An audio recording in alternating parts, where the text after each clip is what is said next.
Welcome to পথের পথিক। চলো আমরা আজকে পুরীর কিছু জায়গা দেখাবো।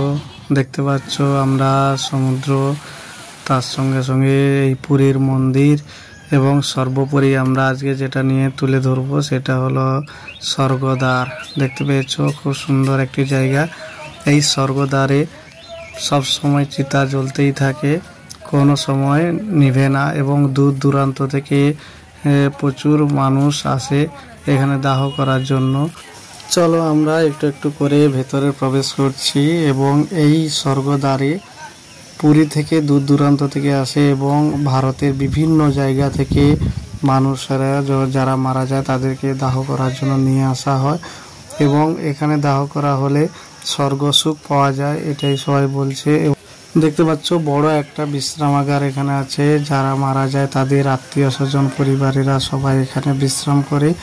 চলো আমরা একটু একটু করে সব জায়গায় আমরা ঘুরে দেখাবো।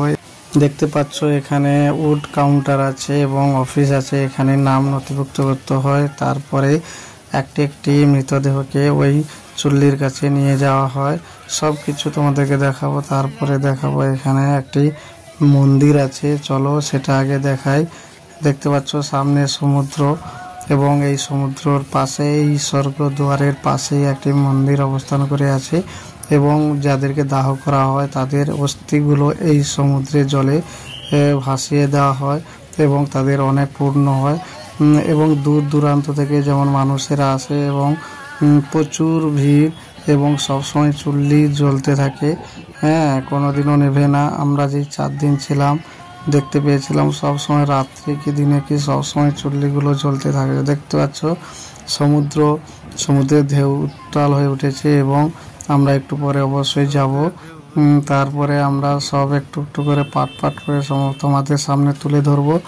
এখন আমরা সেই স্বর্গদ্বারের সেই ভেতর দিকে আমরা যাচ্ছি। চলো দেখতে পাচ্ছ একটি মৃতদেহকে নিয়ে সবাই ঘিরে আছে এখানে। তারপরে আমরা একটু একটু করে সেই ভেতরে প্রবেশ করলাম। একটি চিতা যেমন জ্বলছে, আবার একটি সাজানো হচ্ছে, আবার তার অস্থিগুলোকে তুলে নিয়ে যাওয়া হচ্ছে সঙ্গে সঙ্গে।